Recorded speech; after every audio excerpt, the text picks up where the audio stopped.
know, Marilyn, I can't think of a more exciting way to start our Solid Gold than with a living legend like James Brown. I agree. And he'll be back a little later to talk to Madam.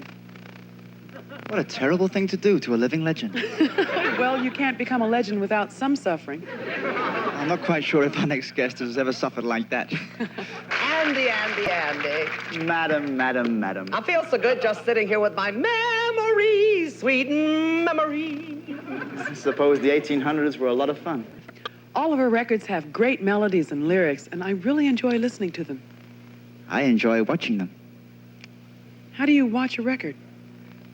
Well, what you have to understand, Marilyn, is that when a beautiful lady is singing, a man's imagination becomes very active. I can almost see her now. At the big party, I danced and carried on with all the winners, but never the losers. Of course not. I think they'd suffered enough. And way back in '72, I didn't have a hit record. I didn't host a TV show. But of course, I wasn't even old enough to shave in those days. But today I've had hit records. I'm hosting a TV show, and I shave. Well, 2 out of 3 ain't bad. Madam, I don't know what I'm gonna do with you. You want a couple of suggestions? Oh, come on. Now you want to see a picture of President Reagan showing me his fiscal policy? I don't even want to know what that means. But I do want to see our next guest. Because these 5 ladies are one of rock's hottest new acts. They sure are. They recorded one of last year's top-selling records, the smash hit Our Lips Are Sealed. And yours should be. Tonight they're doing the follow-up to that hit, which is our pick hit of the week. Singing We Got the Beat, please welcome the Go-Go's.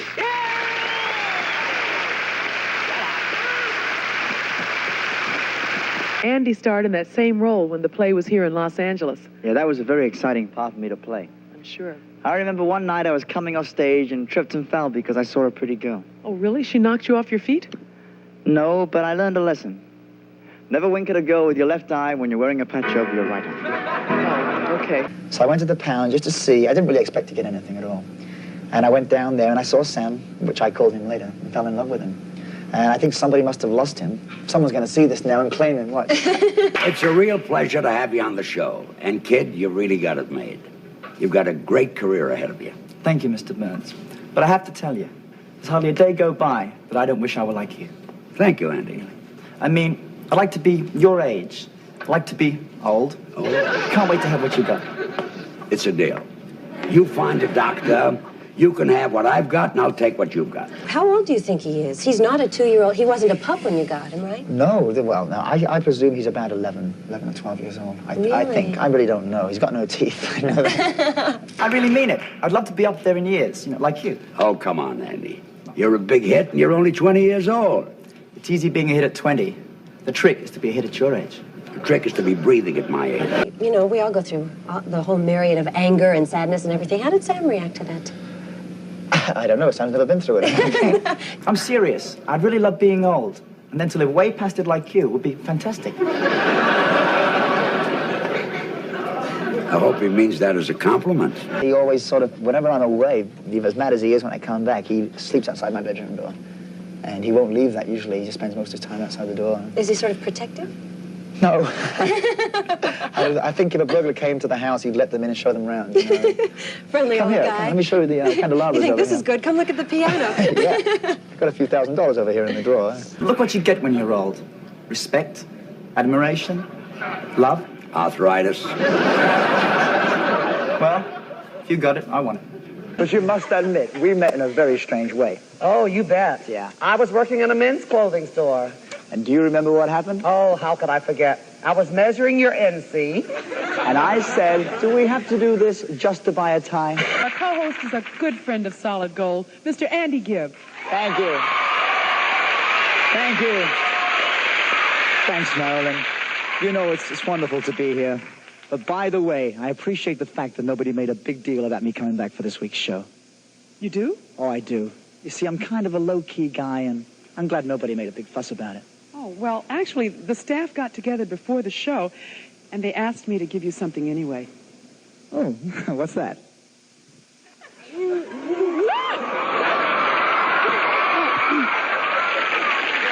I needed that.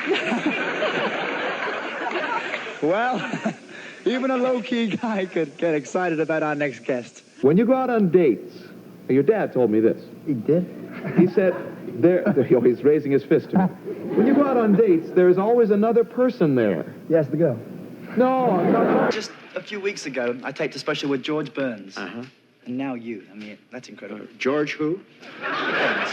Burns. Oh, yes. Elderly fella, small, bony, dry wit, cigar smoker. Oscar winner.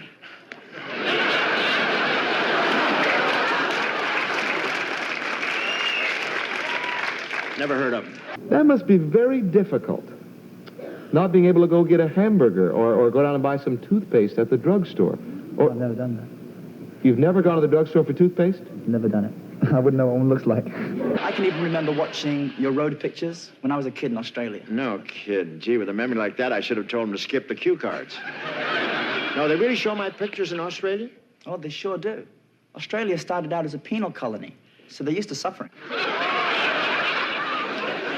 Who wrote your stuff? Don Rickles? Nope.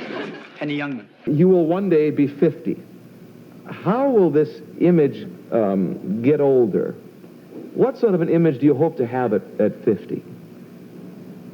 Imagine me with long gray hair.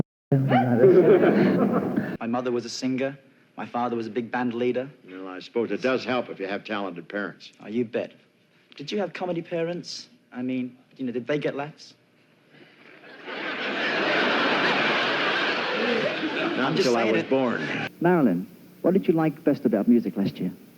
Well, I especially like the fact that love songs made a comeback. Oh, Marilyn, you're such a romantic. Well, aren't you?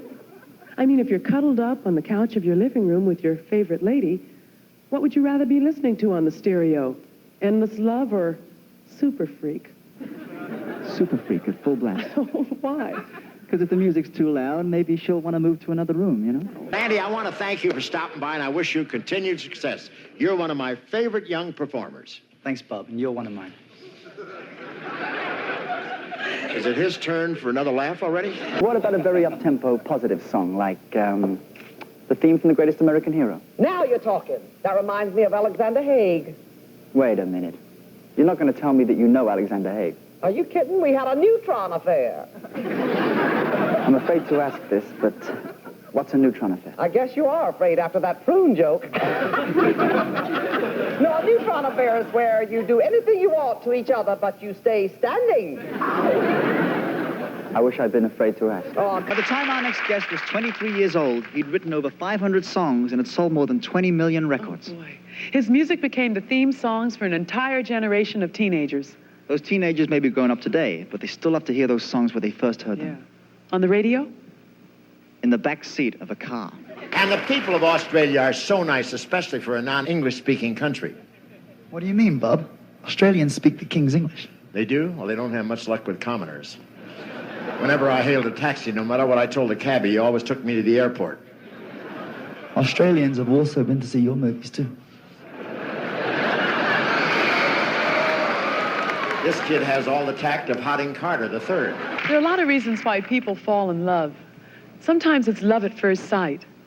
One time I fell in love that way. Sometimes they fall in love after being together for a long period of time. I fell in love that way, too. And sometimes fools fall in love. Well? There are certain things I don't discuss in public. let's get serious. Okay. I want to know what it's like to reach stardom and puberty at the same time. Well, I mean, like, what's it like to make it before you can make it? What is it like, darling? You did do it at an early age. Oh, I did. I still do. I mean... Gladys Knight and the Pips have been making hit records for 29 years. And tonight they're on our show, and we're not going to make any of those easy Pip jokes. Really? Yeah. Like the one where Gladys went out on stage alone and got arrested for going pipless? Or the one about, what do you get when you cross Gladys Knight with the Bee Gees? Oh? A pipsqueak. Can I just say hi to my sister, my grandmother, and all the kids in Sydney? Yeah, me too. Hi, sis. Hi, Grandma.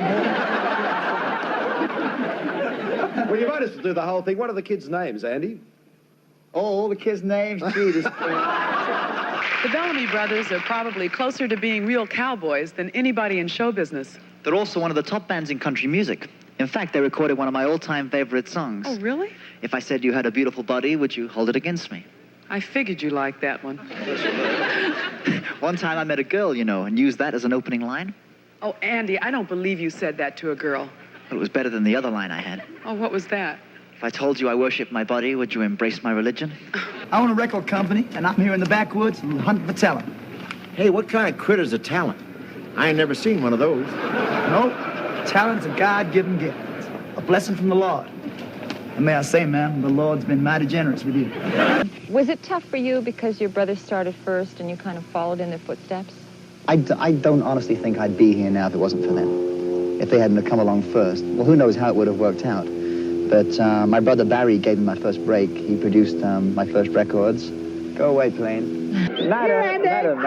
What? I am right here. Well, how do I know it's really you? You might be one of those Andy Gibb impersonators. I am the real, one and only Andy Gibb. Well, you have to prove it by me. Let's see if you kiss like the real Andy Gibb. Here, just plant a big, juicy one right there, honey. Don't be ridiculous. I'm not gonna kiss you. It's the real Andy Gibb. He's the only man in the world who can resist me. Madam, you know my policy. I don't think people who work together should get romantically involved. Then why don't you fire me?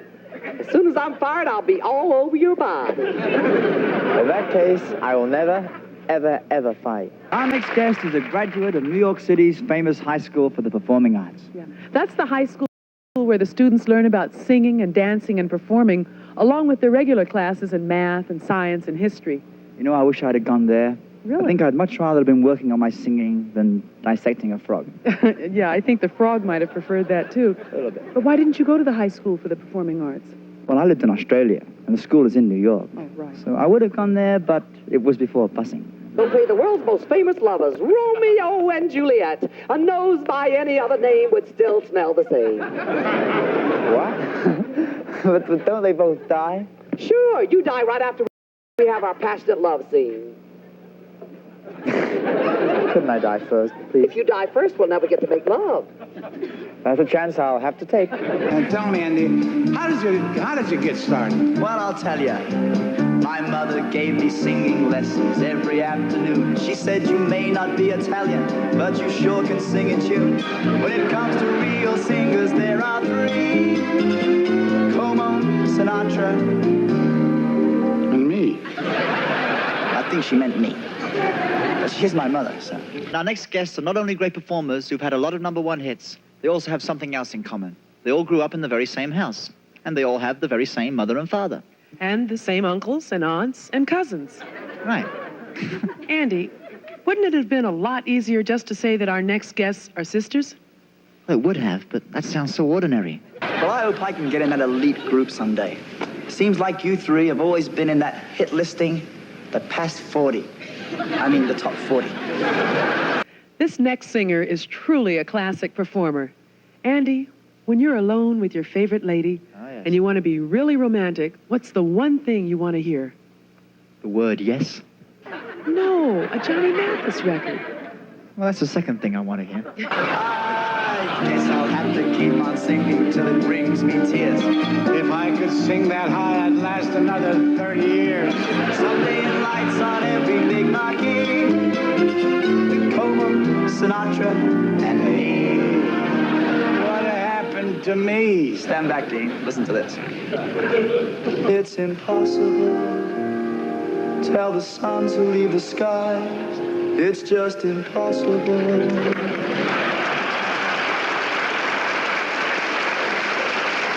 You know, you do that better than old Perry. Wait to get a load of this one. Start spreading the news. I'm living today. I wanna be a part of it. New York, New York. You really got it, kid. I mean it. You got it. This one is best of all. Wait to hear this. Everybody loves somebody sometime. Now you're in trouble. Both of the chances may be very, very slim. We could be just as sexy as Tom Jones or Tiny Tim. No matter what, we're always gonna be